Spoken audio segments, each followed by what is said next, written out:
Hello everyone, Taullaris here, and today we're going to go through our first Untamed Isles YouTube video. Today we're going to go through the basics of combat, and I'm also going to take you through the Tame Forge from the Untamed Isles closed beta. This is a first look at the beta for a lot of people, so stay tuned to make sure to hear my thoughts. As always, there's going to be more Untamed Isles videos content coming in the future, as well as we're going to stream it over on the Twitch, which will be down in the description, so make sure to go follow me on that as well. But other than that, thanks for watching, and I hope you enjoy the video. Alright, so here we have the combat systems breakdown. This was shared on the Untamed Isles Discord, which the link will be in the description below, so you can jump in and chat with all the early testers and just people interested in the game. That's the best place to keep up to date on any Untamed Isles news. So we're going to get into the combat systems here. So Untamed Isles uses a rock, paper, scissors kind of combat system, and basically what that means is you have three options on your turn outside of switching out your tame. So let's say your three options are attacking, defending, and utility. An attacking move will deal damage and apply some sort of effect. So there are a ton of different stacking effects in Untamed Isles, which we will get to later in the video. But basically an attack will do damage and apply some of these stacks. When a stack reaches 5, it activates an effect. So basically the attack is good to do into a utility because it doesn't get blocked. Defending an attack will cause it most of the damage to get cancelled out, as well as any stacks that would have been added to be cancelled out. And usually most defense moves will also provide stacks to the user or negative debuff stacks to the attacker. Utility will go through defenses. So basically how it works is attack would be scissors, defense would be rock, and utility would be paper. Utility beats defense, and defense beats attack, and attack beats utility. Basically, it's all about tempo, and that's what the combat system is designed around. Attacking into a defense is positive tempo for the opponent. Utility into a defensive target means they used their turn to a defense and didn't get any benefit, so that's positive tempo for the utility target. And attacking a utility target means you inflicted stacks as well as damage, while the utility usually only gets stacks off. So that's basically how the tempo of it would work. So what else do we got in the combat section? The biggest, obviously, thing about combat would be the moves that can be used. So the biggest thing that we'll go over here, as we'll go over the moves a bit more when we go to the Tame Forge, would be the move speeds. So as of now, moves will have 3 different speeds, being quick, normal, and slow. And it pretty much is self-explanatory. Quick moves generally move faster than any other move. Normal moves are a normal speed and doesn't affect, whichever tame is faster will just go first. And then slow means that generally you'll go last. The only exception to this is, of course, defensive moves, as they are always go first, regardless. They are the first move that goes off in a turn. So that's a basic overview of the combat systems. We're going to go into this a bit more in depth when we look at the Tame Forge and some actual battles, but I just wanted to get this as a base level understanding so that when we're talking about the tames and the different moves, you kind of have a little bit to go on for what each thing would do. Stay tuned, because next we're going to go over the statuses that are in the closed beta. Alright, now we're going to do a status breakdown for the Untamed Isles closed beta. I don't have an infographic like I did for the combat, so I figured we'd just walk around the island that they have created for the closed beta. So this is something they have done so that you can walk around, battle people, find the Tame Forges, things like that. So I figured what better thing to have in the background if I didn't have options for anything else. But without further ado, let's get into the actual statuses. So statuses in Untamed Isle works on a stacking system. For most statuses, the only exception being charge, it works as a 5-stack system. So you stack so many charges of it, and then as soon as you get 5 stacks, the effect activates.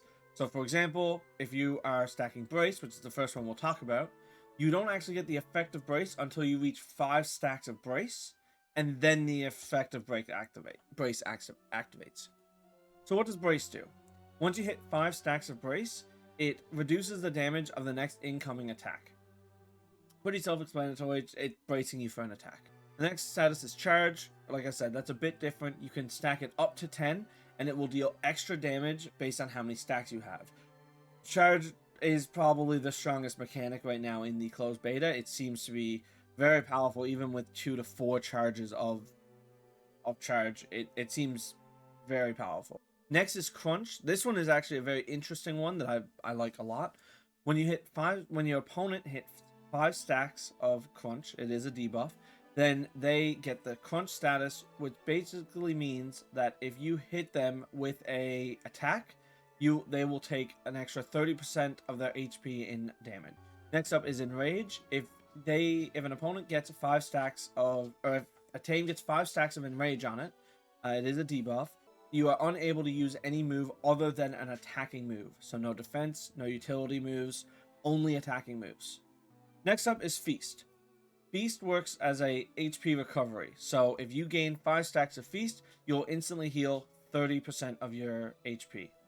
Pretty easy, pretty self-explanatory. Good for like a stall kind of matchup. Next up is Gleam. When you have 5 stacks of Gleam, the Gleam status happens. While you have the Gleam status active, any stack will instantly trigger their effect. So let's say you have Gleam active on you. If someone hits you with a Sleep 1 effect, so it would only normally stack 1 stack of Sleep, it now instantly puts you to sleep. Very interesting mechanic. I've been using it a bit to try and get a hold of it, but it is very interesting and very cool. Next up is Heal Block. Pretty self-explanatory. When something gets 5 stacks of Heal Block, they do not gain any healing during that time. Lifesteal. When you gain 5 stacks of Lifesteal, the Tame will gain the Lifesteal effect, and then any attacking move they do will heal them for so much of the damage they deal. Molt will remove all debuffs from your Tame. So if you get Molt 5, you'll get the Molt status, which removes all of your debuffs that are currently on your Tame. Sleep. You're asleep for 3 turns, unless you are hit by an attack. But there is a little bit of a caveat with that, where if on sleep, you are guaranteed to be asleep the first turn. The second turn and third turn, you have chances to break out, but nothing is guaranteed. Through playtesting, we think it might be a 33% chance turn 2 and 66% chance turn 3, but we haven't been able to confirm it. I'm sure these numbers and everything will be tweaked anyways, as it is, again, this is a beta testing phase, so we'll see. So the numbers aren't super relevant right now, but there is % chances to wake up on turn 2 and 3. Stun stuns you for 1 turn. Basically, the difference between stun and sleep is it's the 1 turn of guaranteed CC, like sleep gives you. However, you cannot get woken up by getting hit or unstunned by being hit. So that's basically the benefit of stun over sleep. The final status we need to talk about is True Strike. When a Tame has True Strike active, they ignore the defensive moves of the opponent. So you can attack and it'll go through the defenses as if they didn't defend. They don't get the benefits of the defense move, and they don't get the damage reduction. So that's basically it for all the effects. As always, this stuff is likely to change as testing continues, but that is what we're looking at there now. So next we'll go into the Tame Forge and show you all that. Welcome everyone to the Tame Forge. This is the place in Untamed Isles where you create your Tames to do battle. Right now we're going to start with a burl that it's a standard burl. You get your options here. It's just a bunch of preset ones. Some of the ones here are ones I've built already for my team, but this is just, we're going to go start from scratch here. So first off, we have the name. We're going to name him Aqua to match the blue coloring. And then we're going to go into the mood. So the mood is like types for Pokemon, Temtem, and other Monster Tamer games. It determines whether you do super effective or resisted damage, things like that. Currently in this build, it is only for aesthetic purposes, so it changes the colors. If I go green, it's like an orange. Certainly is like a light brown and green accents, but I like Grief for Burl. I think it complements it very well. The purple eyes, it just looks really cool. Plus, matches our Aqua name. Next, we have the limb system, which sets Untamed Isles apart from other Monster Collector games. In other games, you would expect maybe 200 to 400 monsters in a lot of cases in a fully developed game. Maybe like 100, a fair amount. In Untamed Isles, there could only be 20, but you'll have unreal amount of combinations due to the limb system. So for example, we have 6 options here for limbs. Torso counting is 2, so 7 options we'll say. We will look and we can change the limbs. So for example, our core could change to Brachus. If we change our head to Brachus, like it actually, it's a Brachus head, all that kind of stuff. We can do Thuna back legs, a Thuna tail, maybe a skelt tail. Like you can change it however you want. Changing these limbs are going to affect your moves. So let's stick with a full burl to start. So here we are a 7 burl. Let's go into our skills. If I go into our skills, you'll see Brachus. We have the options to pick the tames of the current tames available. I can't pick any Brachus moves because I don't have the limbs required. So you can see here the limb requirement. 4 limbs for a special heal block, things like that. If I go to Burl, I have all of it accessed because I have all the limbs for Burl. Let's say we want to switch this to Brachus. We'll do 3 Brachus parts here. Now, if we go into skill 1 and go to Brachus, we now have options for many more moves, but not the 4 moves. 4 limb moves are the strongest, generally moves, and they will be the ones that kind of determine your build for the most part. So, that's basically how your strat will be determined. If you're 4 limbs on a certain tame, that'll probably be your main win condition, that kind of tame. You can choose your defensive moves from all your different tames. It'll tell you what you can and can't do. It's pretty self-explanatory, and at the end of the day, if you hit reset, puts it back to our standard.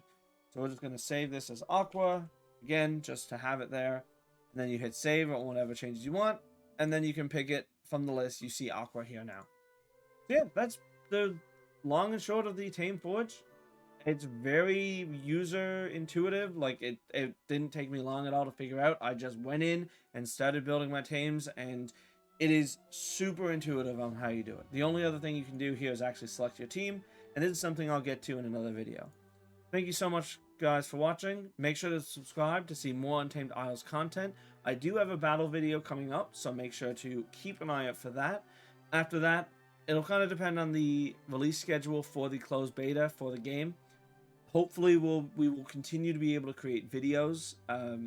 You know, when it's a closed beta, it's always touchy on what you want to be able to be shown to the public before it's ready. As again, this is testing phases and should be treated as such. Luckily, the devs were kind enough to allow us to create video content so we could share with you guys on how the test is going. So I hope you guys do appreciate that. Otherwise, I have my Horizon Forbidden West playthrough going through on every Friday, so make sure to stay tuned for that. But that's all from me. So thanks you guys so much for watching, and I'll see you guys in the next video. Peace.